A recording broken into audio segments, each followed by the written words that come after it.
어제 마지막 차 말씀을 전할 때 제가 부탁을 드린 게 있습니다.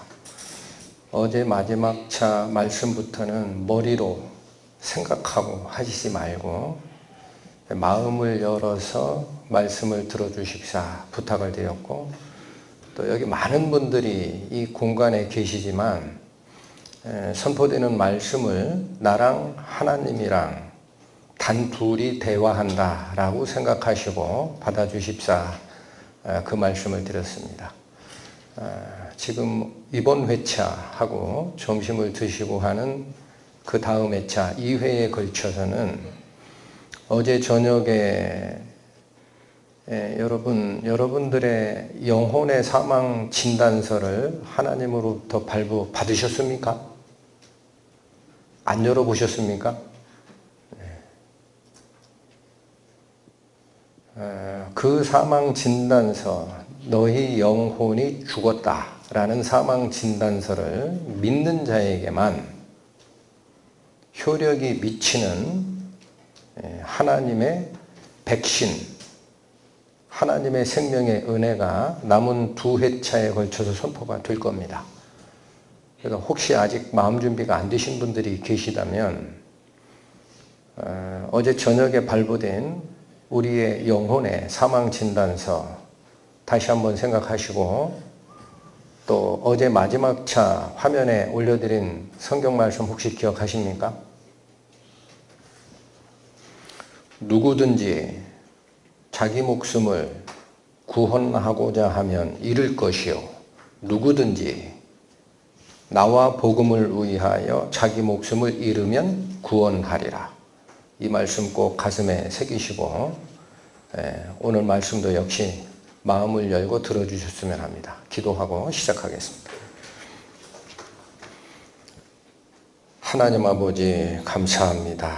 수많은 시간과 수많은 생각들이 저희의 뇌리를 스쳐 지나가고 저희의 생각을 붙잡고 있음을 압니다. 오늘 이 시간 온전하게 그런 생각들을 다 버리고 하나님께서 준비해 놓으신 당신의 새로운 생명, 당신의 은혜를 가슴으로 받아 말씀의 씨앗이 심기고 생명이 움트는 시간 될 수 있도록 은혜를 더하여 주옵소서. 예수님의 이름으로 기도 올립니다. 아멘. 성경책입니다. 이 성경책은 전에 한번 말씀을 드렸는데 구약과 신약 합쳐서 66권입니다. 근데 희한하게 이름이 구약과 신약으로 나눠져 있죠.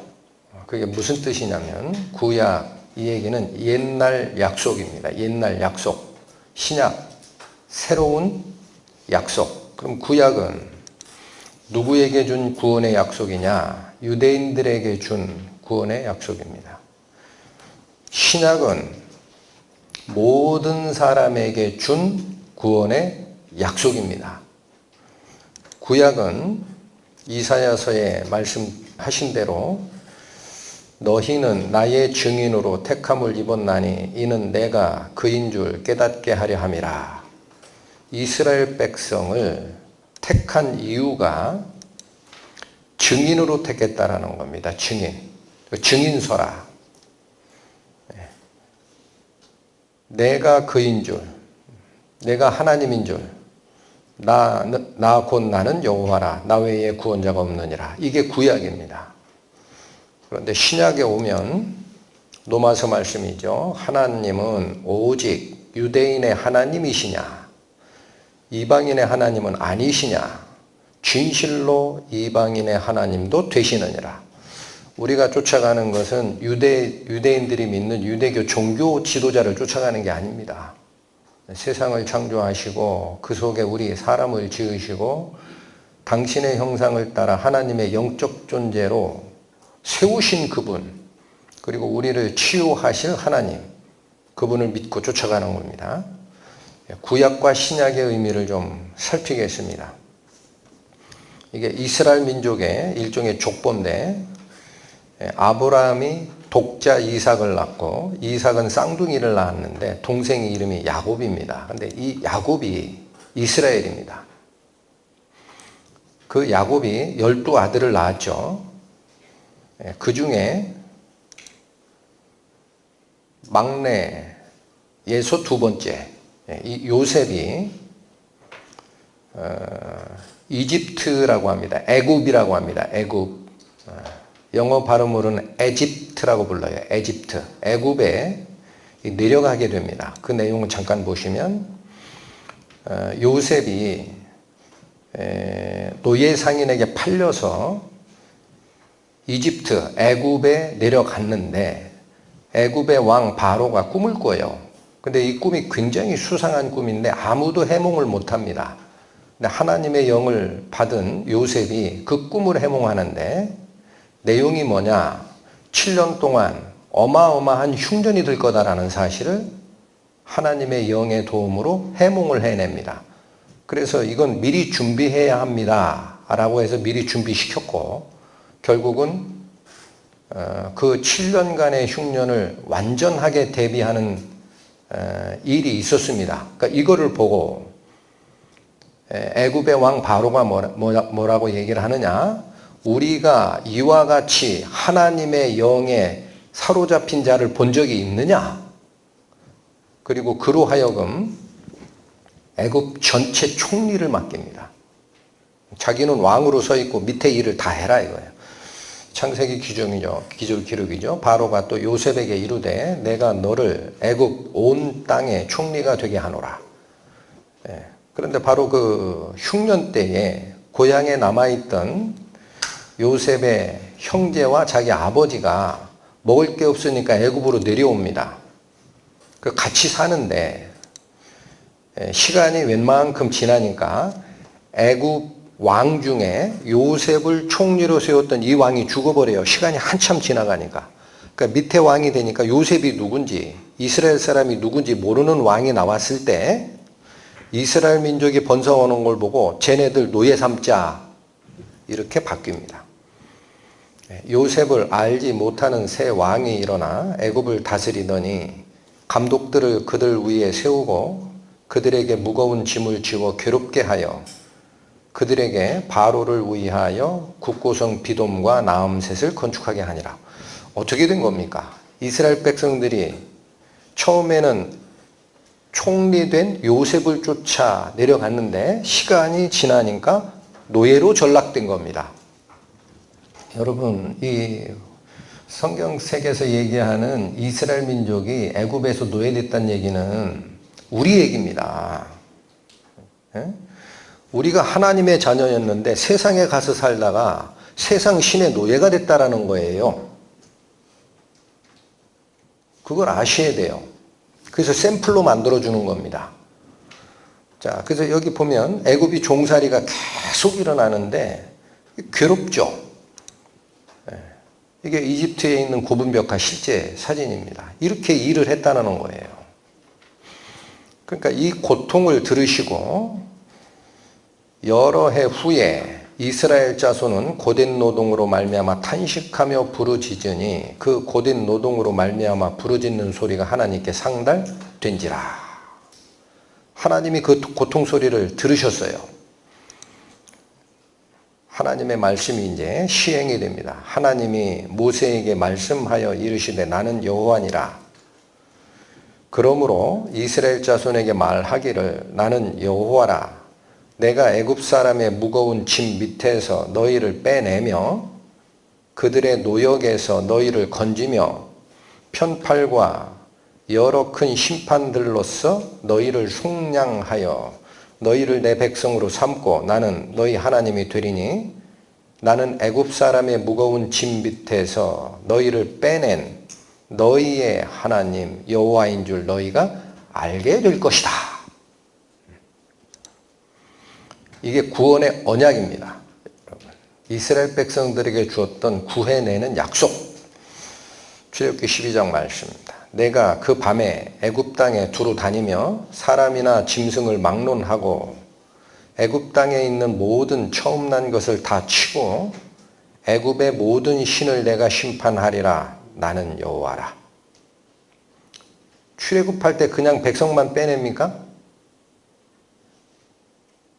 색깔 달리 칠한 말씀 잘 기억하세요. 이 사건의 핵심이 뭔지 아세요? 애굽 신을 심판하는 거예요, 하나님이. 조금 이따 볼 겁니다. 너희는 온 이스라엘 회중에게 말하여 이르라. 너희 각자가 어린 양을 잡을지니 각 가족대로 그 식구를 위하여 어린 양을 취하되 이달 14일까지 간직하였다가 해 질 때에 이스라엘 회중이 그 양을 잡고 그 피를 양 먹을 집 좌우 문설주와 인방에 바르라. 여기 설명을 드립니다. 이스라엘의 문의 형태에서 양 기둥을 뭐라고 그래요? 설주라고 합니다. 설주. 이 위에 이걸 인방이라고 그래요. 양쪽 기둥과 문 위로 지나가는 기둥, 거기에다가 양을 잡아 그 피를 바르라 라는 거예요. 왜 징그럽게 이걸 명령하셨을까? 13절. 내가 애굽 땅을 칠 때에 그 피가 너희가 사는 집에 있어서 너희를 위하여 표가 될지라. 이거 사인이다 라는 게 사인. 어떤 사인이냐? 내가 피를 볼 때에 너희를 넘어가리니 재앙이 너희에게 내려 멸하지 아니하리라. 집에 피가, 집 문에 피가 칠해진 것은 표입니다. 표. 하나님께서 애굽 땅을 치러 천사를 보내실 때에 천사들이 이스라엘 백성 집인지 애굽 백성 집인지 구분하는 게 뭐라고요? 피를 발라 있으면 이건 이스라엘 백성 집이구나 하면 천사가 그 집으로 안 들어가고 넘어간다라는 거예요. 그 집을 패스한다. 심판이 면해지는 겁니다. 이게 약속이라는 거예요. 그럼 여기 보세요. 여기 애굽의 모든 신을 심판하는 게 출애굽이다? 무슨 말씀일까? 여러분, 애굽은 좀 전에 제가 말씀드렸습니다. 이스라엘 백성이 애굽에 내려가서 산다라는 뜻은 하나님의 백성이 거하여야 할 가나안에서 떠나 세상으로 간 겁니다. 애굽은 세상입니다. 거기 가서 종살이가 됐어요. 처음에는 총리 집안으로 내려갔는데 이 세상에서 부귀영화를 누릴 줄 알고 갔는데 결국은 종살이로 떨어졌어요. 하나님의 자녀가 사탄의 종이 돼서 육신의 정욕과 안목의 정욕과 이생의 자랑에 눈이 멀어서 이 세상 신의 종으로 살고 있다라는 거예요. 그게 애굽이고 그 애굽을 다스리는 신. 지난주차까지 말씀드린 뭐예요? 이 세상 신입니다. 하나님이 그 신을 벌하신다라는 거예요. 그게 애굽의 출애굽의 의미다. 아시겠죠? 그래서 결국 이 출애굽의 역사는 내 백성을 유괴해 가서 종으로 쓰고 있는 이 세상 신을 심판하는 것이고 밑에 밑줄 친 걸 보면 내 백성은 구해내는 대상자니까 심판이 그들을 넘어가게 하는 표라는 거예요. 신약 성경 말씀이에요. 이제 이 세상의 심판이 이르렀으니 이 세상 임금이 어떻게 되리라? 이렇게 칠하라는 얘기입니다. 이 표가 없는 자는 죽습니다. 이 집 안으로 피하지 못한 자는 다 죽었어요. 의미는 뭐냐? 그림을 어느 분이 그려주셨죠. 여기 이스라엘 백성들이 식구 수대로 여기 잘 안 보이시겠지만 이 양 잡은 겁니다. 이 안에서 밤새 먹어야 돼요. 서서 허리를 띠고 당장 출발할 수 있도록 준비한 다음에 먹어라. 그리고 그 피는 인방과 좌우 설주에 바르라. 그러면 천사를 보내 심판을 할 때 이 표를 보면 이 천사는 이 집을 패스하겠다. 그 피가 너희가 사는 집에 있어서 너희를 위하여 표가 될지라. 내가 피를 볼 때에 너희를 넘어가리니. 이게 구약입니다. 옛날 약속. 자, 그래서 애굽 종살이에서 출애굽을 시켰습니다. 이건 실제 역사입니다. 출애굽을 시키고 나서 광야에 백성들을 인도하신 다음에 하나님이 당신의 법을 줍니다. 이게 십계명입니다. 돌판 둘에 새겼다고 되어 있습니다. 첫 번째 계명, 나 외에는 다른 신들을 내게 있게 말라. 두 번째 계명, 우상을 만들지 말고 그것들을 섬기지 말라. 세 번째 계명, 너의 하나님 여호와의 이름을 망령되이 일컫지 말라. 네 번째 계명, 안식일을 기억하여 거룩히 지키라. 5계명에서 10계명은 사람에 대한 겁니다. 왼쪽에 1계명에서 4계명까지는 하나님께 대한 거예요. 5계명, 내 부모를 공경하라. 6계명, 살인하지 말라. 7계명, 간음하지 말라. 8계명, 도적질하지 말라. 9계명, 내 이웃에 대하여 거짓 증거하지 말라. 10번째, 내 이웃의 소유를 탐내지 마라. 지켜집니까? 이기심에 물든 사람이 이 계명을 지킬 수가 없었어요. 그러면 범합니다. 계명을. 그럼 벌 받아야 됩니다. 그런데 하나님은 벌을 주시는 게 아니라 다른 방법을 주십니다. 그건 뭐예요? 죄를 속하란 얘기예요. 근데 그냥은 안 됩니다. 내가 죽어야 하는데 내 대신 죽을 깨끗한 양이나 염소를 가져오면 너 대신 양을 죽이고 내 죄는 사하리라. 이게 제사규례입니다. 복잡해 보이지만 잘 들으십시오. 만일 평민의 한 사람이 여호와의 계명 중 하나라도 부지 중에 범하여 허물이 있었는데 그가 범한 죄를 누가 그에게 깨우쳐 주면, 여러분 이 자리 복음 집회에 오셔서 마음에 품는 것도 죄다라는 사실을 과거에 몰랐다 이거예요. 내가 몰랐어요. 그리고 이런 죄가 이게 뭐 깔끔치는 않은데, 음란 비디오 보고 이런 게 깔끔치는 않은데 이게 지옥 갈 죄인지는 내가 몰랐어요. 근데 누가 알려줬어요. 누가 알려줬어. 그거 죄야. 지옥 갈 죄야. 그러면 어떻게 하란 얘기예요? 가만히 있지 마라. 어떻게 하라? 그는 흠없는 암염소를 끌고 와서 그 범한 죄로 말미암아 그것을 예물로 삼아, 잘 보십시오. 그 속죄 제물의 머리에 안수합니다. 이게 무슨 뜻이냐? 양을 잡아오면 이 상징입니다. 하나님, 제가 지은 죄가 이 양에게 갑니다라고 머리에다가 손을 올리는 게 안수입니다. 제가 죽어야 될 죄가 이 양에게 갔습니다라는 뜻이에요. 그리고 그 제물을 번제물 잡는 곳에서 잡아야 됩니다. 이거 누가 해야 된 거예요? 파란, 초록색으로 쓴 이 세 가지는 죄인 본인이 하는 겁니다. 내가 했던 행동, 내가 먹었던 마음이 지옥 갈 죄라는 사실을 깨우치지 못하면 절대 안 살아납니다. 아시겠죠? 아등바등 누구든지 자기 목숨을 구원코자 하는 자는 잃어버리는 거예요. 누구든지 나와 복음을 위하여 자기 목숨을 잃는 자는 구원하리라.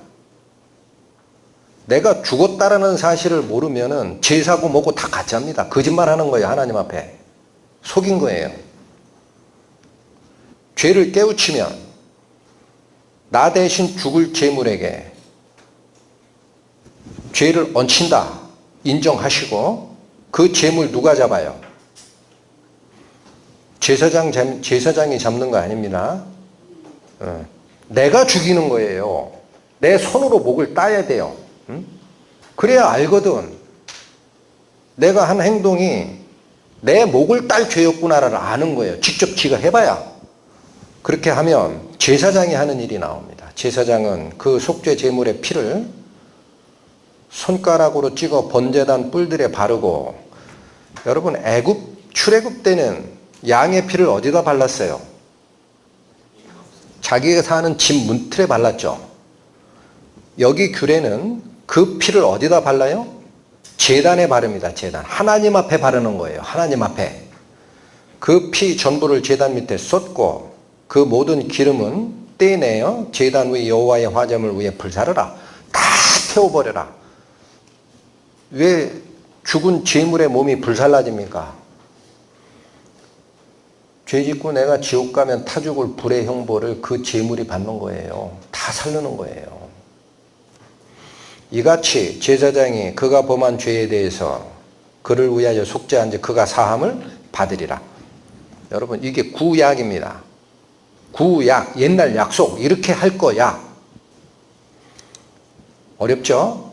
그 당시 광야에서 사용됐던 그 제사 지내는 성막이라고 합니다. 천막으로 만든 성전이에요.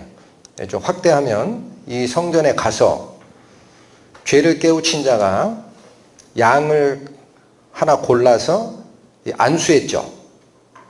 하고 목을 자기가 따야 됩니다. 하면 여기가 번제단입니다. 확대하면 이런 모습인데 여기 이게 제단 뿔이에요. 여기다가 제사장이 손가락으로 그 피를 바릅니다. 그리고 남은 것은 전부 풀에 태웁니다. 이렇게 하면 그가 사함을 얻으리라. 누구 말씀? 하나님 말씀. 계명을 주셨어요. 그러나 그 속죄죄가 사람의 죄를 없이 하지 못했더라라는 거예요. 계속 죄가 늘어납니다. 이거 안 되겠구나. 하나님께서 뭐를 준비하세요? 완전한 제사를 준비합니다. 여러분, 예수님이 오시는 이유가 완전한 제사를 드리러 오는 거예요. 그게 왜 완전한 제사냐? 예수 그리스도께서 돌아가시고 당신이 가지고 있는 당신의 생명, 성령을 우리 마음에 심을 수 있습니다. 아시겠죠? 육으로 난 것은 육이요 성령으로 난 것은 영이니 내가 네게 거듭나야 하겠다라는 말을 놀랍게 여기지 마라. 실제로 회복시키는 역할을 하는 거예요. 양 잡는 것은 샘플이었습니다. 샘플, 본보기. 그거 내 제사 그렇게 드리라는 게 아니라 이렇게 하면 네가 알 거야. 나중에 내 아들을 잡는다. 새 언약이 나옵니다. 여호와의 말씀이니라. 보라, 날이 이르리니 내가 이스라엘 집과 유다 집에 새 언약을 맺으리라. 누구 말씀? 하나님 말씀. 왜 약속을 바꿔요? 왜 바꿔요? 32절 보세요. 이 언약은 내가 그들의 조상들의 손을 잡고 애굽 땅에서 인도하여 내던 날에 맺은 것과 같지 아니하니까 바꿀 거야. 옛날 약속과는 다르니까 바꿀 거야. 어떻게 다르냐? 옛날 약속은 이어집니다. 내가 그들의 남편이 되었어도 그들이 내 언약을 어떻게 했기 때문이라? 여러분, 이게 결혼 언약입니다. 결혼 언약. 하나님께서 율법 주시고 죄짓지 말고 나와 같은 성품으로 살면 내가 너를 사랑하고 너는 나를 사랑하게 돼. 결혼 언약인데 남편이 됐다 그래요, 하나님이. 근데 누가 깨트려요? 이 혼인 서약을. 그들이 왜 깨트렸을까? 못 지키니까. 죄로 물든 상태에서는 하나님의 법이 있지만 못 지킵니다. 죄인이 어떻게 그걸 지켜요? 거짓말하지 않아야 됩니다. 9번째 계명 기억나십니까? 내 이웃에게 거짓 증거하지 마라. 거짓말하면 안 돼요. 지켰어요? 평생 거짓말 한 번 안 하신 분 못 지켜요. 그러니까 하나님이 결혼 언약을 네가 깼다 이거예요. 그러니까 하나님이 뭐라는 거야? 이대로는 제가 못 지킨다라는 걸 알아요. 그래서 33절입니다. 그러나 그날 후에 내가 이스라엘 집과 맺을 언약은 이러하니 곧 내가 나의 법을 그들 속에 두며 그들의 마음에 기록하여. 하나님이 새로운 언약이 주어질 때는 뭐를 바꿉니까? 여기 보세요. 출애굽 때는 돌판에 새겨줬어요. 잘 간직해라. 잃어버리지 말고. 마음은 안 바뀌었는데 돌판에 암만 그 명령만 보면 내가 지킬 능력이 됩니까?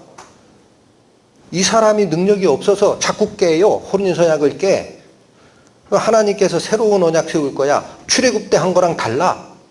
어떻게 할 건지 아냐? 이제는 내 법을 돌판에 안 새긴다. 어디다 새겨주겠다? 내 마음속에 새겨주는 언약이야. 맞죠? 나의 법을 어디다 둬요? 어떻게?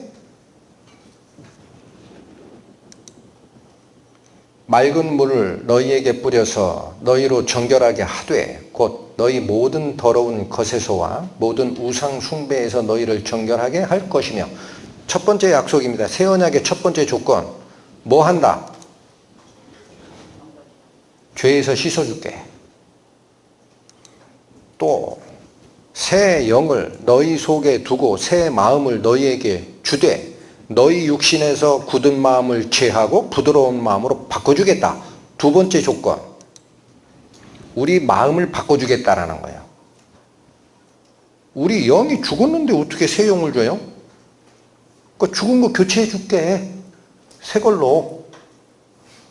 방법은 또 내 영을 너희 속에 두어 너희로 내 율례를 행하게 하리니 너희가 내 규례를 지켜 행하게 될 거다.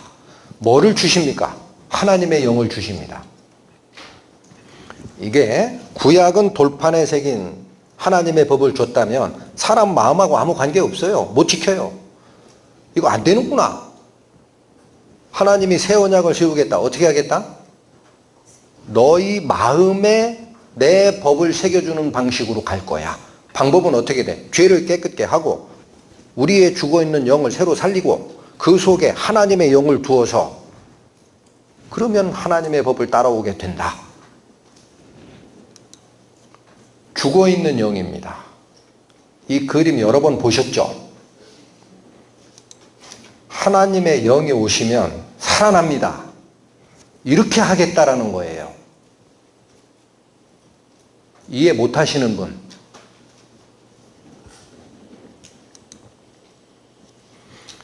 우리가 온전한 자들 중에서 지혜를 말하노니 이는 이 세상의 지혜가 아니요 또 이 세상에서 없어질 통치자들의 지혜도 아니요 오직 비밀한 가운데 있는 하나님의 지혜를 말하는 것이니 곧 감추었던 것인데 하나님이 우리의 영광을 위하여 만세 전에 미리 정하신 것이라. 이 예수 그리스도를 통해 오는 생명의 제사가 세상 창조 전부터 하나님이 알고 준비한 거라는 거예요. 응? 믿으십니까? 다시 보세요. 여기 지금 다시 보세요. 응? 하나님의 지혜가 감춰진 것도였다. 이게 감춰진 것, 비밀한 가운데 감춰진 건데 만세전에 미리 정하신 것이라. 창세 전부터 정해놓은 게 있다. 갑자기 좀 어렵다. 여기 보시죠. 창세기입니다. 이게 언제냐? 사람이 타락하고 나서 하나님께서 뱀을 저주할 때 하신 말씀이에요. 여호와 하나님이 뱀에게 이르시되 내가 너로 여자와 원수가 되게 하고 이건 그럴듯해요. 뱀이 여자를 꿰으니까 서로가 원수지간 된다. 너희의 후손도 여자의 후손과 원수가 되게 하리니 뱀의 후손과 여자의 후손이 원수가 된다. 대대로 원수지간이 될 거야. 그것도 그럴 것 같아. 네 번째 줄 보세요. 여자의 후손은 네 머리를 상하게 할 것이요 너는 그의 발꿈치를 상하게 할 것이니라. 여러분 보세요. 뱀과 여자가 원수가 돼.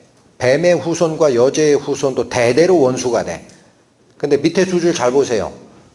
여자의 후손이 뱀의 후손을 대항해서 싸우는 게 아닙니다. 잘 읽으셔야 돼요.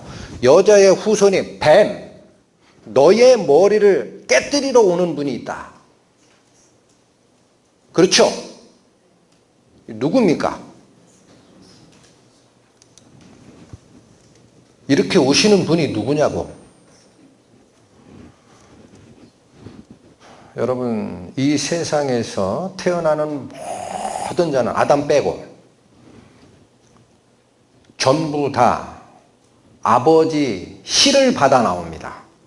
아버지 없이 태어나신 분 없죠? 유일하게 아버지 없이 엄마 배에서 태어나신 분이 한 분이 계세요. 누구예요? 그 예수님이에요. 마리아가 요셉과 남편 요셉과 정혼하고 아직 동침하기 전에 이 마리아에게 천사가 현몽하는 거예요. 내가 잉태하리라. 깜짝 놀라잖아요. 내가 남자를 모르는데 어떻게 이런 일이 있습니까? 이것은 성령, 지극히 높으신 이의 능력이 너를 감싸리니 성령으로 잉태되는 자야. 아버지 없이 나요. 그게 여자의 후손입니다. 여러분, 성경 말씀은 하나님이 기록하라고 하는 대로 기록하는 거예요. 하나님이 보고 계시다고 지금. 이 말을 왜 인간이 타락할 때부터 줍니까? 왜? 여기 나오잖아요. 만세전에 정하신 것이고 감춰졌던 것이에요. 이제 발견됩니다. 아, 이렇게 하시겠다는 뜻이다. 예수 그리스도를 통한 속죄의 사역은 세상 창조 전부터 하나님이 준비하신 거라고. 보라, 내가 잉태하여 아들을 낳으리니 그 이름을 예수라 하라. 마리아가 천사에게 말하되 나는 남자를 알지 못하니 어찌 이 일이 있으리까? 천사가 대답하여 이르되 성령이 내게 임하시고 지극히 높으신 이의 능력이 너를 덮으시리니 이러므로 나실 바 거룩한 이는 누구라 일컬어지리라?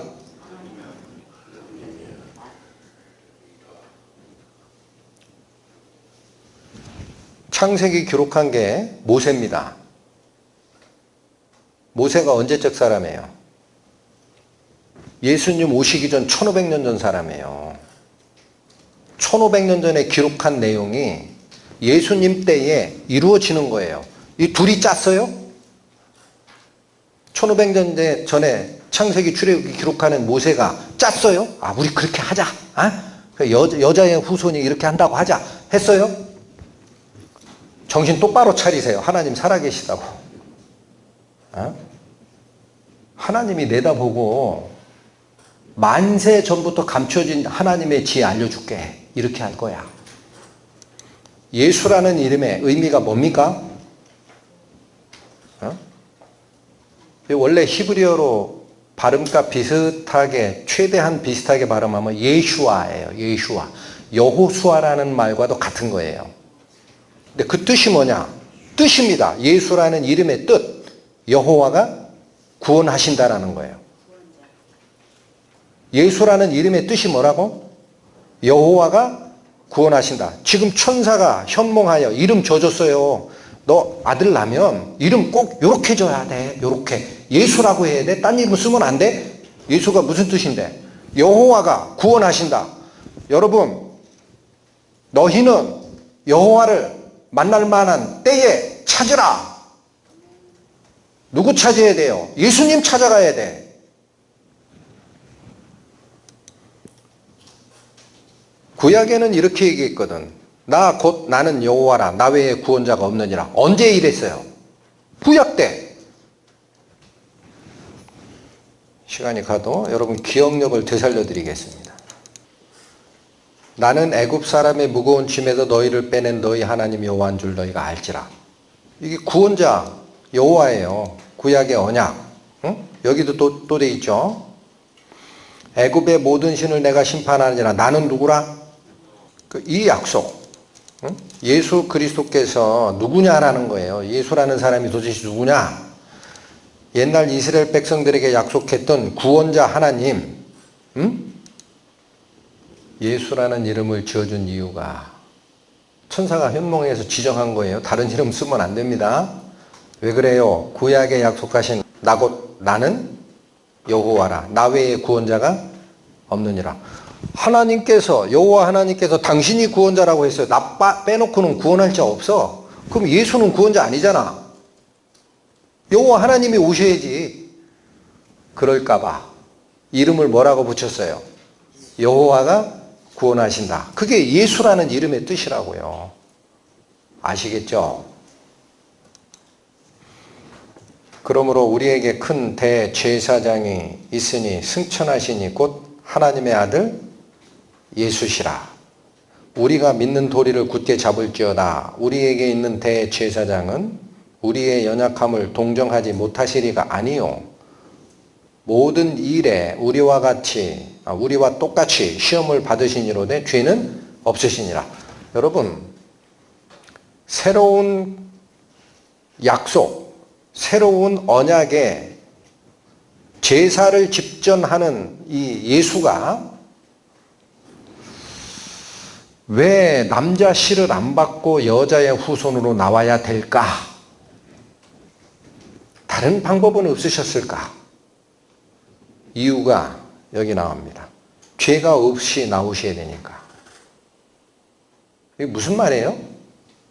남자 씨를 받아 나오면은 아담이 죄인이면 밑에 모태에서부터 죄로 뒤집어 쓰고 나온다고 돼 있었잖아요. 그 예수님도 남자 씨를 받아 나오면은 예수님도 죄성을 가지고 나왔네. 그 어떻게 죄가 없는 게 돼요? 구약의 제사에서도 흠 없는 양을 가져와야 제물이 됩니다. 흠이 있으면 안 돼요. 그 말이 무슨 얘기예요? 죄가 있는 것은 제물이 안 됩니다. 아시겠죠? 예수님께서 죄 없이 오시려면 어떻게 와야 돼? 남자 씨를 받으면 안 되는 거예요. 남자 씨를 받는 순간 죄인으로 나오잖아. 그 어떻게 했어요? 예수님은 남자 씨를 받는 대신에 성령에 의해서 잉태된 겁니다. 그러니까 죄가 없이 잉태가 된 거죠. 맞아요? 안 맞아요? 어떤 분은 그러시더라고요. 아, 마리아 태반에서 나왔잖아. 그럼 마리아는 죄인인데 태중에서 태아가 클 동안에 마리아의 죄성, 피가 거기 들어가서 죄로 물들었을 수 있다? 그거 어떻게 설명할래? 카톨릭에서는 그래서 무슨 사상을 만들어냈습니까? 성모 마리아의 무염 희태 사상을 만들어냅니다. 예수님을 잉태했던 성모가 실적인 능력에 의해서 성모 자체가 죄 없이 잉태됐다는 무염, 오염됨이 없이 희태, 잉태된 자다. 그래서 마리아를 섬기는 거예요. 성모여, 성모여 하고 섬기는 거예요. 성경에 어디 그렇게 돼 있어요? 마리아 아버지 없이 태어났어요? 죄인이에요. 그럼 질문이 이렇게 가야 돼요. 죄성을 가진 어머니 태반에 들어가 있는 성령으로 잉태된 배아가 커갈 동안에 엄마인 마리아의 죄성이 감염되느냐 안 되느냐? 가면 안 됩니다. 그게 가능하냐? 여기 잘 보십시오. 여기가 태반입니다. 어머니 배 쪽이에요. 이거는 태아죠. 탯줄로 연결되어 있죠. 잘 보세요. 여기 빨갛게 되어 있는 여기까지가 엄마 피가 와 있는 거예요. 근데 여기 지금 꽈리 같이 되어 있는 거죠, 이거. 이게 태아의 피가 가서 여기 영양소를 교체받는 곳입니다. 근데 이 부분을 확대해 봤더니 이렇게 돼요. 여기가 태아의 피고 이쪽이 엄마의 피입니다. 이게 섞여요, 안 섞여요? 여기 아주 얇은 막으로 되어 있는데 엄마 피가 와서 이 바깥쪽 막을 뚫고 들어와서 영양소를 줍니다. 얘는 거기서 받아내요. 이 삼투막 개념으로 굳이 얘기한다면. 제 얘기가 아닙니다. 브레테니커 사전에 나옵니다. 여기 보세요. 태아의 혈액은 육모를 적시고, 이게 육모예요. 이게 육모. 태아의 혈액은 육모를 적시고 있는 산모의 혈액. 어머니 피는 여기까지 적셔요. 그렇죠? 이 혈액으로부터 아주 얇은 조직에 의하여 분리되어 있습니다. 이 조직 때문에 분리되어 있어요. 그래서 산모와 태아의 혈류가 서로 상대방의 혈관으로 침투하지 않고도, 침투해요? 침투하지 않아요? 침투하지 않고도 혈액 성분이 유효적으로 교환될 수 있다. 그러니까 예수님의 피는 죄인인 모친 마리아의 피와 분리되어 있는 겁니다. 그래서 여자의 후손으로 오시는 거예요. 이게 만세 전부터 하나님이 예비하신 비밀입니다. 엉뚱한 얘기들 하지 마시고. 근데 아까 그랬잖아요. 인간이 타락할 때 여자의 후손이 오면 뱀 너의 머리를 파하시리라. 이게 무슨 뜻이에요? 뱀의 머리가 뭡니까? 머리. 여기서 모든 명령이 내려가죠. 머리가 깨지면은 그 사람은 더 이상 힘을 못 씁니다. 뱀의 권세를 멸하러 오신다는 거예요. 보십시오. 여호와께서 불뱀들을 백성 중에 보내어 백성을 물게 하심으로 이스라엘 백성 중에 죽은 자가 많은지라. 여기 잠깐 설명드립니다. 이 사건은 언제 있었던 거냐? 애굽에서 나와서 광야 생활을 할 때 백성들이 자꾸 불만을 가져요. 하나님께. 자꾸 원망을 해.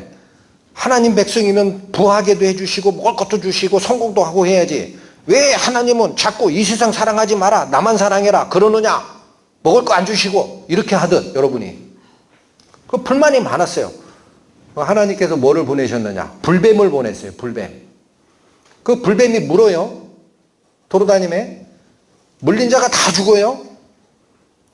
그러니까 모세가 하나님께 기도했어요. 하나님 용서해 주세요. 어떻게 하면 됩니까? 물었더니 하나님이 답변 주시는 과정입니다. 7절 보세요. 백성이 모세에게 말하되 우리가 원망함으로 범죄하였사오니. 여러분 하나님 원망하지 마세요. 여러분이 생각하는 거 이상 복을 준비하고 계시다고. 아시겠어요? 저 쓰레기통 뒤지느라 육신의 정욕, 안목의 정욕, 이생의 자랑 쫓아가지 마시라고 하나님 더 큰 거 주신다고. 원망하니까 문제가 생긴 거예요. 여호와께 기도하여 이 뱀들을 우리에게서 떠나게 하소서. 모세가 백성을 위해 기도하매 여호와께서 모세에게 이르시되 불뱀을 만들어, 이거 산뱀이 아닙니다. 불뱀 모양을 만들어서 어디 위에 달라? 장대 위에 달라. 아, 왜 그렇게 하시지? 물린 자마다 그것을 보면 살리라. 뱀에게 물리면 해독제 줘야지. 여기 쳐다본다고. 그 뭐 나? 하나님 말씀. 9절. 모세가 놋뱀을 만들어 장대 위에 다니 뱀에게 물린 자마다 어떻게 하면 살더라? 안 믿어지시죠? 지난주차 설교까지 헛들으신 거예요. 안 믿어지시는 분. 하나님이 세상을 창조할 때 말씀으로 하시는 거예요. 빛이 있으라. 빛이 생기는 거예요. 응? 땅은 식물을 내라. 생기는 거예요. 코끼리만큼 큰 거를 요 조그만 세 장에다 집어넣으려고 하니까 이해가 되나? 하나님이 어마어마하게 크신데 내 생각으로 집어넣고 하나님 그거야. 내 이해가 안 돼? 이해가 안 돼. 어떻게 돼? 그게 말로. 안타깝습니다. 그렇게 생각하시는 분 계시면 그분의 인생길을 가세요. 그냥. 운명인 걸 어떻게 하겠냐고. 자, 이 그림으로 나타냈어요. 보세요. 모세가 놋뱀을 만들어 장대 위에 다니 뱀에게 물린 자마다 놋뱀을 쳐다 본즉 살더라. 해독제 맞은 적 없습니다. 하나님 말씀 쫓아갔어요. 어떻게 한 거예요? 네. 이 뱀, 이거 죽은 뱀이에요. 여러분 잘 기억하세요. 만드는 뱀, 그건 산뱀 아니에요. 죽은 뱀. 놋으로. 이게 무슨 뜻일까? 출애굽 때 제사가 옛날 약속이었다면 예수께서 오셔서 하는 제사가 새로운 약속이다 알려드렸죠? 알려드렸잖아. 그러면 출애굽 때 뱀이 장대 위에 달렸다라는 게 뭐냐? 예수께서 나무에 달려 죽을 거다라는 거예요. 이 말씀이 그 예표야. 여기 보세요. 이제 이 세상에 심판이 이르렀으니 이 세상 임금이 쫓겨나리라. 내가 땅에서 들리면 모든 사람을 내게로 이끌겠노라. 아까 제가 여기까지만 보여드렸죠. 이 밑에가 있었던 거예요. 숨겨진 거야. 이 세상 심판이 이르렀다. 이 세상 심판이 일어나면은 이 세상을 다스리던 임금이 이제 내쫓긴다 그래요. 근데 그 밑에 말씀에 내가 땅에서 들리면 모든 사람을 내게로 이끌겠노라. 누구 말씀? 예수님 말씀. 참 어려워. 이해가 안 돼. 예수님이 땅에서 들렸어요. 장대에 높이 달렸어. 이렇게 되는 것이 세상의 심판이고, 이렇게 되면 하나님께 갈 수 없었던 모든 사람을 다 끌고 가는 길을 만들 거다라는 거예요. 여기 보십시오. 모세가 광야에서 뱀을 든 것 같이, 예수님 말씀 계속 이어지는 거예요. 인자도 들려야 하리니, 이 인자라는 말씀 설명드렸죠. 예수님께서 자기 자신을 부를 때 하는 말입니다. 나도 들려야 하리니. 보세요. 모세가 광야에서 뱀을 든 것처럼 예수님께서도 동일하게 들려야 하리니 이는 저를 믿는 자마다 영생을 얻게 하려 하심이니라. 예수가 죽어야 하는 이유입니다. 왜 죽어? 그런데 여기 보세요. 그리스도로 말미암아 세상이 나를 대하여 십자가에 못 박히고 내가 또한 세상을 대하여 그러하니라. 이 말씀 잘 생각하십시오. 십자가에 못 박히신 예수는 그거 그냥 예수가 2000년 전에 한 거고 그러면 나랑 아무 관계가 없어요. 아무 관계가 없어. 믿든지 말든지. 응? 여기 굉장히 중요합니다. 십자가에 예수님이 못 박혀 돌아가실 이유가 있어요? 없어요? 없어요. 왜? 그분은 죄가 없으니까. 근데 왜 돌아가셨어?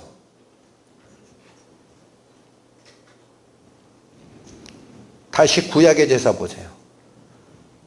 백성 중 한 사람이 부지 중에 죄를 범하여 알지 못하다가 누군가 죄인 것을 깨우쳐 주거든 그는 누구를 가져와라?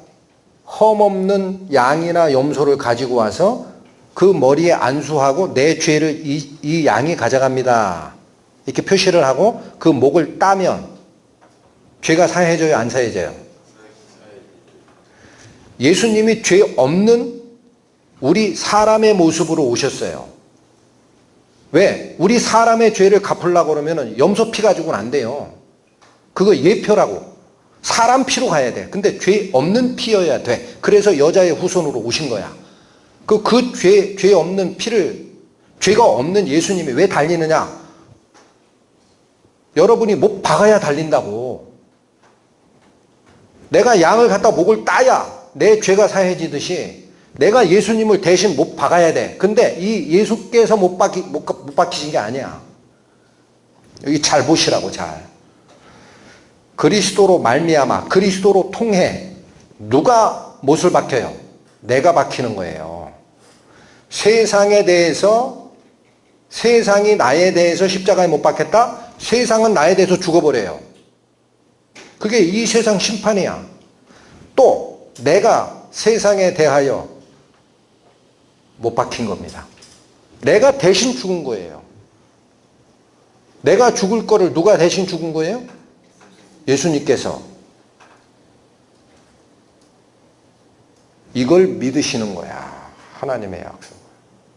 내가 죽어야 된다라는 걸 모르면 예수가 왜 못 박혔냐? 아무리 생각해도 이해가 안 돼. 전부 신화 같아. 무슨 21세기에 성경 얘기하고 예수 얘기하고 하느냐? 응? 요즘 세대는 물질 문명이 휘황찬란해. 20년만 기다려봐. 인공지능 AI가 창설하는 인간의 문명이 하나님을 내쫓을 것이다. 그렇게 생각하시죠? 세상 신에게 미혹돼도 참 하나님이 한 방에 멸하십니다. 사람을 지으신 분이 하나님이에요. 인간이 컴퓨터 하나 만들고 그거 인공지능으로 개발됐다고 하나님 앞에서 교만을 떨어요?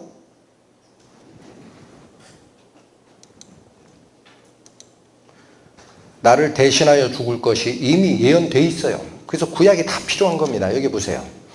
여호와께서 그로 상함을 받게 하시기를 원하사 질고를 당케 하셨은즉 그 영혼을 속건제물로 드리게 이르면 그가 그 씨를 보게 되며, 이 씨는 후손입니다. 하나님의 백성을 보게 된다라는 거예요. 그 날은 길 것이요, 이건 영원하다라는 거예요. 영원할 것이요, 또 그의 손으로 여호와의 뜻을 성취하리라. 여자의 후손이 뱀 내 머리를 멸할 것이다 라고 누가 말씀하셨습니까? 여호와 하나님. 그 뜻을 성취하러 올 것이다. 누가 상하면 그라는 자, 여기 나중에 볼 거예요. 이르시되 그가 자기 영혼에 수고한 것을 보고 만족해 여길 것이라. 이제 됐다, 이제 완전한 제사야, 이렇게 생각하실 것이다. 나의 의로운 종이 자기 지식으로 많은 사람을 의롭게 하며 또 그들의 죄악을 친히 담당하시리라. 이거 누구예요? 여기서 얘기하는 게 하나님의 일을 성취하러 오시는 의로운 일꾼, 종이라는 게 그런 뜻이에요. 의로운 일꾼, 내 일을 하러 보낼 자. 누굴 보낼까? 하나님이. 천사 안 보내요. 왜 안 보내요? 천사 중에 제일 높은 자가 반역을 했는데 무슨 천사를 보내? 어떻게 믿고? 누구 보내? 당신의 독생자를 보낸다고. 종이라는 것은 그런 뜻이에요. 일을 하는 자, 나의 의로운 일하는 자를 보내리니, 그게 뭐 하느냐? 여기 그 나오죠. 이분이 오셔서 무슨 일을 한다고요? 상함을 받아요. 어디까지 상함해? 여기 상처 조금 주는 게 아니야. 그 영혼을 어디에 드리기까지? 제물로 바칠 때까지 상해요. 십자가에 죽어야 돼. 그가 오면, 그러면 그게 뭘 얘기하느냐? 그의 손으로 하나님의 뜻을 성취하러 오시는 분이다. 이게 누굽니까? 예수님 아니에요. 응? 그래서 오시는 거야. 뭐 때문에 오신다? 그들의 죄악을 직접 담당하시라. 갈라디아서 말씀입니다. 그리스도께서 우리를 위하여 저주를 받은 바 되사 율법의 저주에서 우리를 속량하셨으니, 여러분 속량이라는 거는요, 노예로 팔려나간 사람을 몸값을 지불하고 자유인으로 돌이키는 것을 속량이라고 합니다. 여기 속자가 좀 어렵죠. 이게 돈 주고 사다라는 거예요. 우리 한자가. 양자는 뭐예요? 양민이 되게 하다라는 거야. 자유인. 종에서 양민으로 바뀐다. 이조시대에 신분제도가 있을 때 양민, 상놈, 종, 양반 있었죠. 그때 번역된 말씀이에요. 값을 치르고 자유인으로 바뀌어주는 걸 속량이라고 합니다. 우리를 속량하셨으니 기록된 바 나무에 달린 자마다 저주 아래 있는 자라 하였습니다. 예수님이 왜 나무에 달려요? 저주받았다고. 저주. 왜 저주를 받아요? 죄 없는 분이. 우리 대신 값을 치르려고 저주를 대신 받으신 겁니다. 저주를 대신 받으셨다. 달리셨잖아. 네? 어린 양이 죽을 것을, 구약입니다. 신약에서는 예수께서 대신 돌아가셨다. 인자가 온 것은 섬김을 받으려 함이 아니라 도리어 섬기려 하고 자기 목숨을 많은 사람의 대속물로 주려 함이라. 마찬가지. 여기 대속물이라는 것은 죄값을 치르기 위해 대신 지급한 대가를 대속물이라고 합니다. 내가 내 죄값을 치르는 게 맞아요. 여러분, 죄진 사람이 죄값을 치러야 되잖아. 근데 하나님이 이 죄인에게 죄값 치러라 그러면 죄값이 뭡니까? 죽음이에요. 그 죽어버리면 지옥 가는데 어떡하지? 가만히 있자. 내 아들을 보내서 대신 너 대신 죽게 할게. 응? 이게 대속물입니다. 뭐를 준 거예요? 예수님이 목숨 준 거예요. 대신 죽게 하겠다. 너희가 알거니와 너희 조상이 물려준 헛된 행실에서 대속함을 받은 것은 은이나 금같이 없어질 것으로 한 것이 아니요 오직 흠없고 점없는 어린 양 같은 무엇으로 한 것이라? 그리스도의 보배로운 피로 한 것이라. 이게 감춰져 있던 것, 만세전에 감춰져 있던 하나님의 지혜, 비밀의 지혜, 그 지혜가 구약의 제사규례를 주고 잘 새겨라.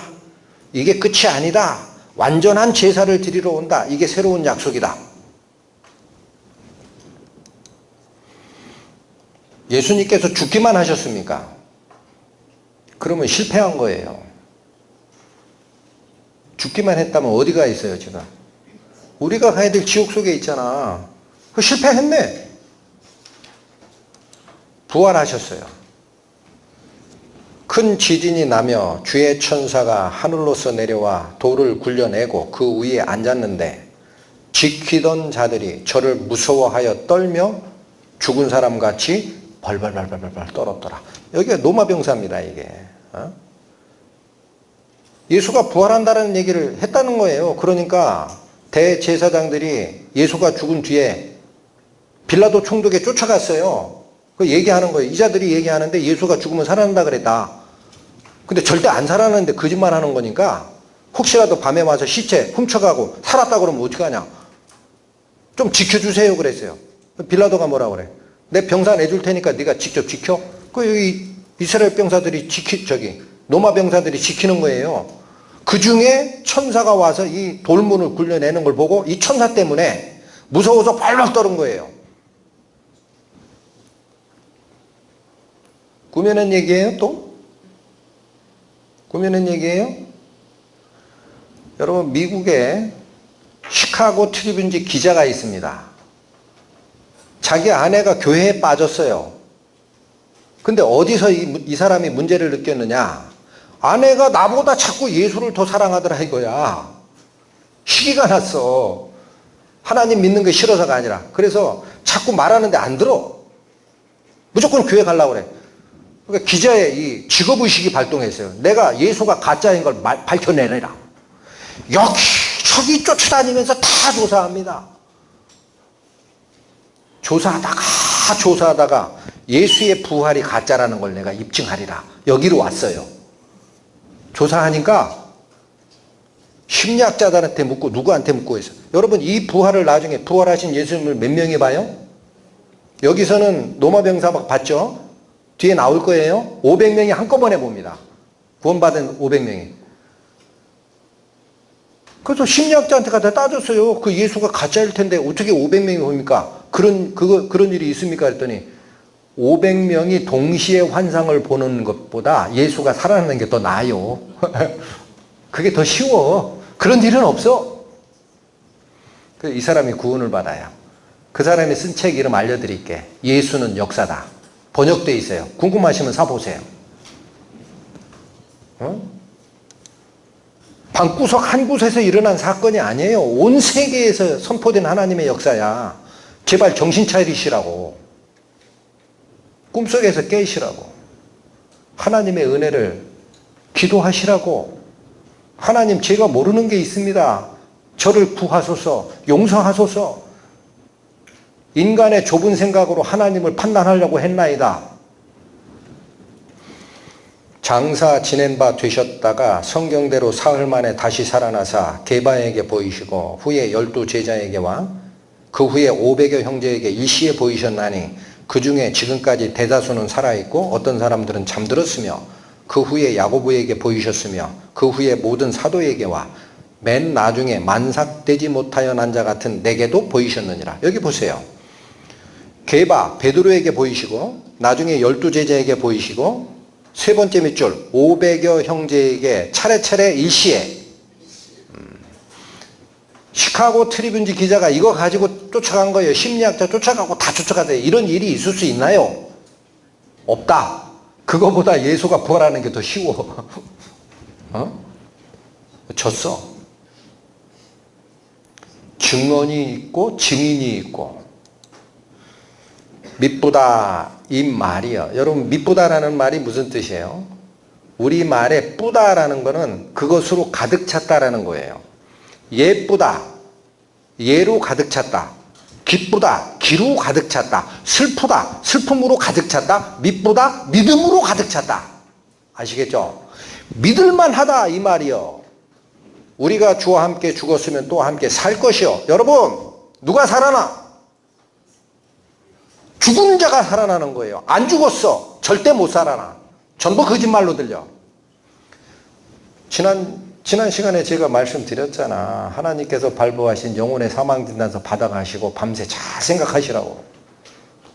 살고자 하는 자는 죽을 것이요. 자기 목숨을 잃는 자는 구원하리라. 하나님 말씀 새겨 들으세요. 주와 함께 죽었으면 함께 삽니다. 여러분, 십자가에 못 박힌 것이 예수가 못 박힌 게 아니에요. 그게 그걸로 끝나면 나는 아무 관계가 없어요. 예수랑. 무슨 관계가 있어? 그게 하나님의 아들이든 이상한 정신병자든 나하고 무슨 관계야? 예수가 십자가에 못 박힌 게 아니라고요. 내가 못 박힌 게 돼야 돼. 그래서 함께 죽는 거예요. 십자가에 함께 죽었으면 그 뒤에라야 예수의 부활이 내 부활이 되는 거예요. 그걸 연합이라고 그래요. 연합. 예수와 한 몸으로 되는 거. 어떻게? 믿음으로. 여기 보세요. 우리가 주를 부인하면 주도 우리를 부인하고, 우리가 시인하면 주도 시인해요. 나중에 이 믿음을 가지고 참고 이 세상을 살면 하나님의 왕국이 올 때 같이 왕노릇하게 되는 겁니다. 제가 지난 회차에 몇 회인지 기억이 안 납니다. 이 말씀 드렸어요. 하나님은 복되시고 홀로 한 분이신 능하신 자이며 그에게만 죽지 아니함이 있고, 기억납니까? 하나님만 영생합니다. 그럼 우리는 다 틀렸네. 무슨 우리가 영생을 해. 방법이 있다 그랬죠. 어떻게 하라 그랬어요? 하나님 안으로 들어가면 된다 그랬잖아. 알려드리는 건 잘 기억하세요. 예수와 연합하면 예수의 죽음이 내 죽음이 된다고. 그게 영생하는 방법이에요. 여기 보십시오. 애벌레 상태의 제왕나비가 그 몸이 죽지 아니하면, 땅의 몸이 죽지 아니하면 어떻게 하늘의 몸을 입습니까? 여러분의 더러운 생명을 버리지 아니하면 어떻게 영원한 예수 그리스도의 영생을 내 걸로 만드냐고. 교회를 종교로 다니지 마시라고. 함께 죽어야 사는 거예요. 제 얘기입니까? 예수님 말씀입니까? 너희는 마음에 근심하지 말라. 하나님을 믿으니 또 나를 믿으라. 예수께서 하신 말씀입니다. 내 아버지 집에 거할 곳이 많도다. 그렇지 않으면 너희에게 일렀으리라. 내가 너희를 위하여 처소를 예비하러 가노니, 가서 너희를 위하여 처소를 예비하면 내가 다시 와서 너희를 내게로 영접하여 나 있는 곳에 너희도 있게 하리라. 이게 예수 그리스도께서 우리에게 주시는 약속입니다. 이 세상의 뜻이 있는 게 아니야. 내가 왜 부활해서 하나님 편으로 가는 줄 알아? 거기 가면 너희들이 거할 처소 만들 거야. 집 짓는다는 얘기 아니에요. 이따 나와요. 너희들이 거할 처소를 만들면 다시 와서 너희를 데려다가 내가 있는 곳에서 같이 살 거야. 우리의 부활입니다. 여기 보세요. 처소라고 되어 있죠. 처소. 이 사는 집을 얘기하는 건데 우리가 알고 있는 그 잠자는 집 아닙니다. 여기 보십시오. 그리스도께서 다시 사신 것이 없으면 너희의 믿음도 헛되고 너희가 여전히 죄 가운데 있을 것이요. 그러나 이제 그리스도께서 죽은 자 가운데서 다시 살아나사 잠자는 자들의 첫 열매가 되셨도다. 본이 된 거예요. 심으면 열매가 나오다. 너희도 마찬가지다. 너희의 옛날 생명을 버리고 죽으면 씨가, 한 알의 씨가 땅에 떨어져 죽지 않으면 한 알 그대로 있고 죽으면 많은 열매를 맺느니라. 부활의 증표로 첫 번째가 예수 그리스도가 사시는 거예요. 21절 사망이 사람으로 말미암았으니 죽은 자의 부활도 사람으로 말미암는도다. 사망이 누구로 시작됐어요? 아담. 그게 사람이란 뜻이라 그랬잖아. 근데 부활도 누구로 말미암아? 사람. 이 사람은 누구야? 인자. 사람의 아들 예수님. 아담 안에서 모든 사람이 죽은 것 같이 그리스도 안에서 모든 사람이 삶을 얻으리라. 한 사람 아담, 또 다른 사람 그리스도. 성경이 뭐가 어렵습니까? 밑에서 풀어주시잖아. 이게 이 얘기야. 어떻게 부활이 돼요? 안에 들어간 자만 부활이 돼요. 예수님 안으로 들어간 자만 영생이 그의 것이 됩니다. 만일 땅에 있는 우리 장막집이 무너지면 하나님께서 지으신 집, 곧 손으로 지은 것이 아니요 하늘에 있는 영원한 집이 우리에게 있는 줄 아나니. 여러분, 땅에 있는 장막집, 하늘에 있는 영원한 집 뭘까요? 땅에 있는 장막집 이거예요. 육체. 이게 썩으면 하늘에 있는 영원한 집이 있다. 부활의 몸이 있다. 아나니 과연 우리가 여기서 탄식하며 하늘로부터 오는 무엇으로 덧입기를 간절히 사모해요? 처소. 하늘에 있는 영원한 집, 하늘로부터 오는 우리의 처소. 아, 예수님이 부활해서 하나님 편에 가 있는 이유가 내가 가면 처소를 예비할 거야. 다 준비되면 와서 너희를 데려다가 같이 살 거야. 뭐 준비한다는 거예요? 집 준비한다는 거 아니에요. 우리 부활체 준비하는 거예요. 그래서 가신 거예요. 이것을 우리에게 이루게 하시고 보증금 걸어놨어요. 못 믿을까 봐. 우리 집 사고 매매할 때 약속 어기지 말라고 보증금 주죠. 예수님이 보증금 줬대. 뭐가 보증금이에요? 돈 주신 거 아니에요? 성령을 우리에게 주셨습니다. 그래서 여러분, 기존에 교회 다니고 이런저런 얘기를 들었을 때 성령 얘기를 잘 안 하세요. 거듭남에 대해서 모른다고. 그러니까 얘기를 안 하는 거야. 그냥 믿음 그러면 여러분 믿음을 버리라는 얘기 아닙니다. 이거 잘 들으셔야 돼요. 그냥 믿음 예수 믿어 그러면 어떻게 이해하느냐? 예수님 저기 계세요. 내가 믿는 건 줄 알아. 이거면 되는 줄 알아. 이거면. 내가 믿었는데 하나님은 성령 안 주셨어. 믿은 거야? 안 믿은 거야? 안 믿은 거야. 나는 열심히 믿었는데 하나님께서 성령을 안 주셨어. 성령으로 난 거야? 안 난 거야? 안 난 거야. 보증금 받기 전에는 있죠. 거듭난 거 아니에요. 기억하셔야 돼요. 장막집과 영원한 집, 하늘로부터 오는 첫, 이거 보세요. 쉽게 설명해 드릴게. 어떤 사람이 초가집에 살아. 집이 무너질라 그래. 그거 어떻게 새 집 쳐서 이사 가지. 그죠? 사람 사는 집 얘기하는 거 아니라 그랬어요. 우리 영혼이 거하는 육체가 장막집이에요. 이 장막집이 썩으면 영혼이 떠나요. 영혼으로 남아? 아니야. 예수님처럼 영화로운 부활체로 입게 돼. 믿으세요? 안 믿어지죠? 안 믿어지니까 땅에 있는 것들 입맛 다시고 사시는 거야. 죄송한 말씀이에요. 아직도 자꾸 세상 것 생각한다고. 이거 버리라는 거예요. 하나님이 이거 버려라. 그리스도와 함께 죽지 않으면 못 살아나. 여러분 지금이라도 기도하세요. 하나님 앞에. 이 영광의 복음이 무슨 뜻인지 저로 깨닫게 하소서. 제가 쓰레기통에 버려진 사과 껍데기 주워 먹는 자인지를 깨닫게 하소서. 주께서 준비하신 영화로운 그 복을 알게 하소서. 기도하세요. 하나님 여기 계세요. 듣고 계시다고. 여러분의 마음을 보고 계시다고. 주께서 호령과 천사장의 소리와 하나님의 나팔로 친히 하늘로부터 강림하시리니 그리스도 안에서 죽은 자들이 먼저 일어나고 예수 믿고 육체가 죽었던 사람이 먼저 부활합니다. 그 후에 우리 살아남은 자들도 그들과 함께 구름 속으로 끌어올려 공중에서 주를 영접하게 하시리니, 이게 부활의 모습입니다.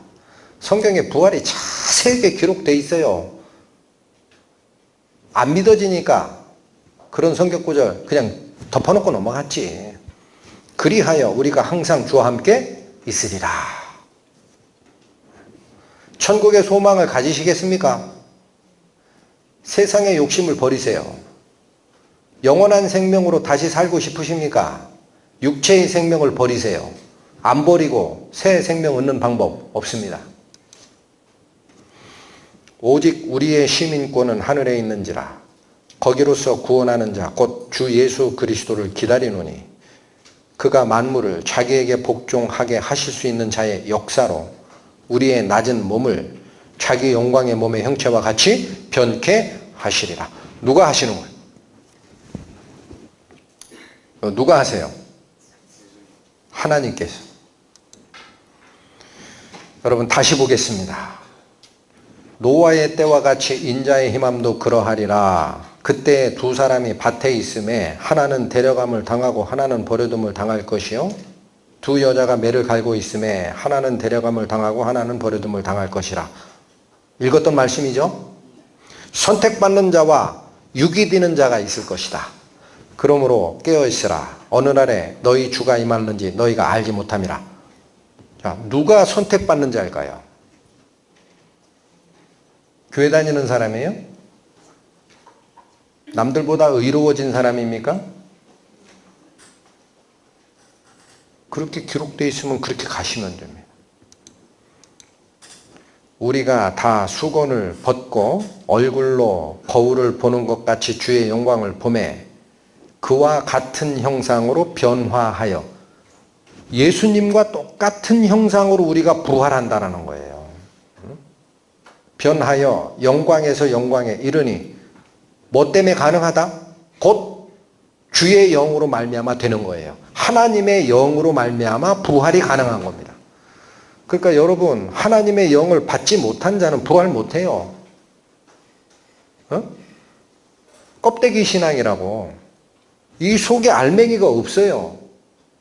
하나님의 예수 그리스도를 통해 주신 새로운 생명이 내 속에 와서 새로운 생명의 박동을 하지 않은 이상 종교인이라고.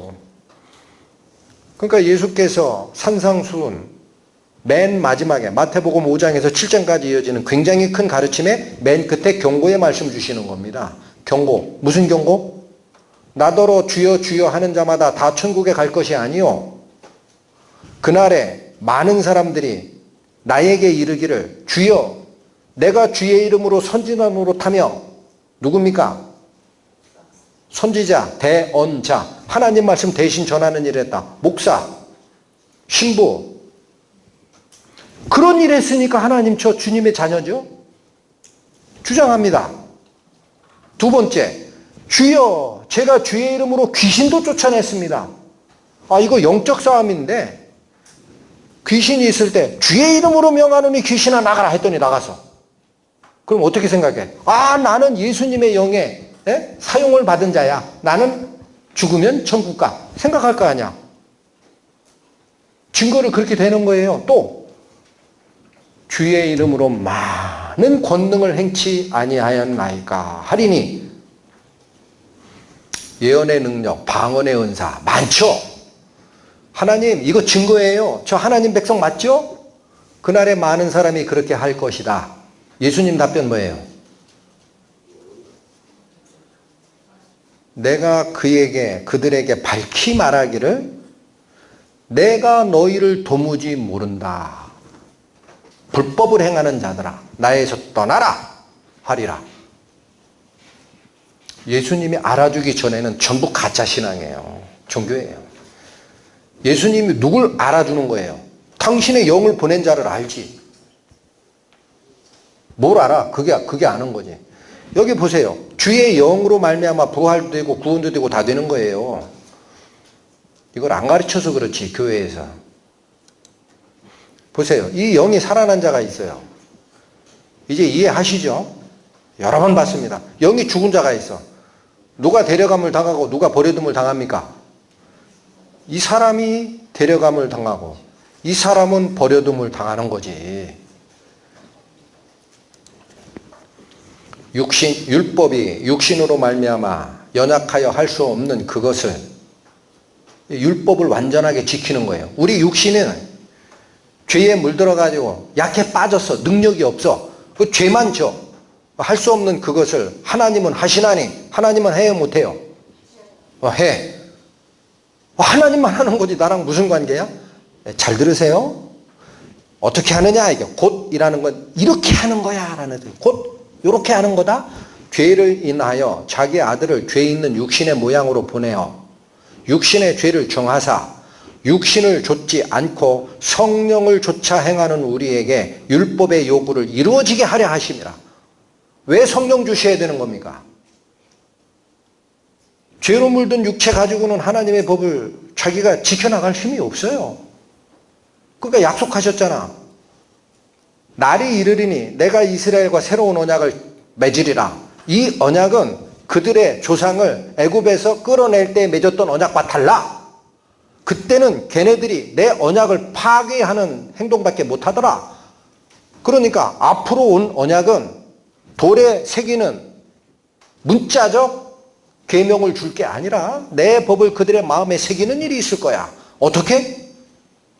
죄에서 깨끗게 하고 그들의 영을 바꿔주고 내 영을 그들 속에 두어서 내 명령을 지키는 상태로 만들어줄 거다.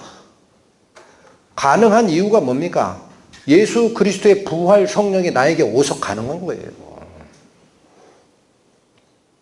그 성령으로 거듭난 적 없으면 전부 가짜예요. 제 얘기가 아닙니다. 육신을 좇지 않고 뭐를 쫓아? 그게 내 영을 그들 속에 두어 내 명령과 규례를 지키게 하리라. 신약과 구약이 서로 간에 에코, 메아리로 화답하는 겁니다. 하나님의 말씀은 1.1획도 틀리지 않아요. 안 맞는 것 같죠? 심판대 가보세요. 깜짝 놀랄 겁니다. 너희가 믿음에 있는가? 너희 자신을 시험하고 너희 자신을 확증하라. 여러분, 신자라고 생각하시는 분, 내 속에 믿음이 있나를 보라 이거예요. 여기 시험도 해보고 뭐도 해라? 확증하라. 이 말은 증거 확보하라라는 거예요. 너만 믿지 말고 증거 있나 잘 봐라.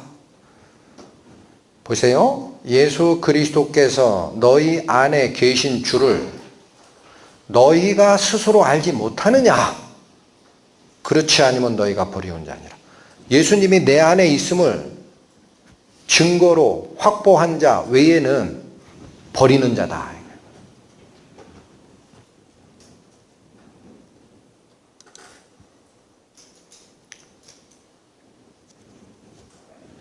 제가 다른 가르침을 가는 분들에 대한 비난의 의지는 없습니다. 근데 한국에는 칼빈주의가 가지는 맹점을 가장 쫓아가는 분이 너무 많아요. 칼빈의 이중 예정설이 있어요. 하나님께서 존재하시기 때문에 당신의 백성이 될 자를 미리 정하신다 그래요. 그 말은 맞아요. 정하신다고. 근데 말을 어떻게 바꾸느냐? 그러면 나머진 지옥 가는 거 아니야? 그러니까 하나님께서 천국 갈 백성을 정하시고 지옥 갈 백성도 마저 정한다. 그걸 뭐라 그래? 이중 예정이라는 거야. 천국 갈 사람 정하고 지옥 갈 사람 정한다. 그러면 하나님이 다 책임지는 거지. 나보고 뭐라고 하라고 그래. 당신께서 다 하시네. 그래서 칼빈주의 신앙을 따라가는 사람들이 뭐냐? 대화를 하다가 구원의 확신 있으십니까? 그러면 이 사람아 그걸 어떻게 알아? 가봐야 알지. 왜? 왜 그렇게 생각하세요? 하나님이 다 예정하셨어. 가보면 알아. 이렇게 얘기를 하세요. 여기 뭐라 그래요? 안다 모른다. 너희가 스스로 알지 못하느냐? 그러면 너희가 버리운 자니라. 너희가 아들인 고로 하나님이 그의 아들의 영을 우리 마음 가운데 보내사 아바 아버지라 부르게 하셨느니라. 여러분, 누가 하나님을 아버지라고 부를 수 있습니까? 예수님의 영이 우리 마음에 온 자가 그제사 하나님을 아버지 그러는 거예요. 여기 잘 보세요. 하나님의 독생자는 예수님밖에 없어요. 우리는 죄인이었어. 근데 이 하나님 아들이 십자가에 구원의 역사를 다 이루시고 당신의 영을 이 죄인의 영에 주어서 살아나게 합니다. 그럼 이 자도 누구야? 하나님의 영을 나눠 가진 자야. 그러면 예수님은 하나님의 독생자고 우리는 뭐가 된 거야? 원래 남의 자식인데 양자로 입적 들어간 거예요. 이 양자의 영이라는 거예요. 이거를 양자의 영. 성경에 나와요. 그러니까 예수님의 영으로 거듭난 적이 없으면 양자 입적된 거예요? 아직 안 된 거예요? 쉽다니까요. 여러분 이 말씀 잘 기억하세요. 목사한테 영접기도 해달라고 하지 마시고 방언의 은사가 나는 왜 없나 이런 거 생각하지 마시고 내 안에 예수님이 계신 줄 생각하시라고. 그게 이 아들의 영이 있는 거예요. 아들의 영이 어디에 와 있어야 돼요? 우리 마음 가운데 있으면 그제서 거듭난 자, born again Christian 됩니다.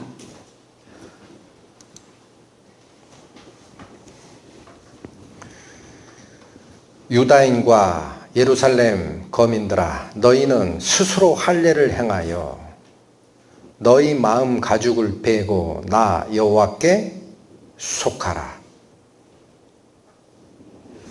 여러분 구약에서 아브라함, 하나님이 선택한 아브라함에게 명한 것이 할례입니다. 육체의 할례.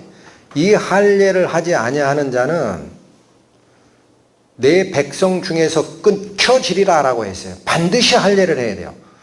그게 육체의 할례를 얘기한 게 아니에요. 구약은 예표라고, 예표. 하나님이 우리에게 명하시는 할례가 뭡니까? 여기 나오잖아요. 여기 잘 보세요. 뭐 베어버리라? 마음 가죽이 탄탄한데 저쪽에서 아무리 은혜가 오면 뭐하냐고 튕겨나가는데 칼로 쫙 찢어서 열어라 이거야. 그게 할례야. 마음의 할례. 너희 마음 가죽을 베고 그래야 하나님께 속하게 된다.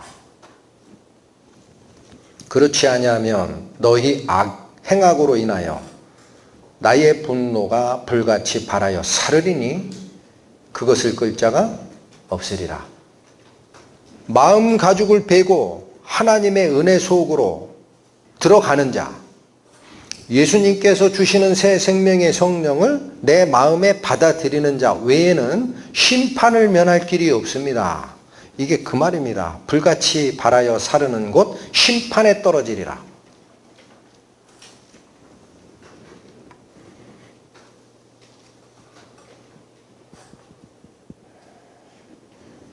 하나님께서 주신 그리스도의 이 생명의 언약이 무슨 의미를 갖는지 좀 더 구체적인 것은 오후 강의에서 다시 설명을 드리겠습니다. 그때까지 여러분 제가 또 하나 아주 사소한 거지만 또 하나 부탁드릴게요. 저희 마지막 일정에 오후 스케줄이 점심시간 끝나고 30분 후로 지금 돼 있을 겁니다. 맞습니까?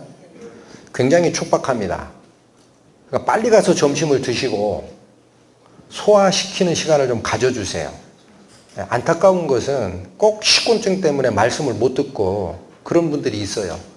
그러지 않게끔 부탁을 드리겠습니다. 기도하시고 마치겠습니다. 하나님 아버지여, 하나님께서 주시고자 하는 당신의 생명, 당신의 은혜의 빛은 이미 저희에게 비치고 있습니다. 다만 그 빛이 저희 마음 속으로 들어오지 못하는 이유를 저희는 들었습니다. 저희 마음 가죽이 하나님의 은혜가 저희 속으로 임하는 것을 막고 있음에 하나님께서 명하시기를 너희 마음의 가죽을 베고 나 여호와께 속하라 하셨습니다. 부디 원하옵기는 저희의 부족한 마음, 저희의 남아있는 세상을 향한 마음, 오염됐음을 알고 모두 다 버리고 하나님 앞에서 마음가짐을 베어 열어 젖히는 결단이 저희 안에 있기를 원하오니 주여 믿음 없는 저희들을 인도하셔서 당신의 생명으로 거듭나게 하소서. 예수 그리스도의 이름으로 기도 올립니다.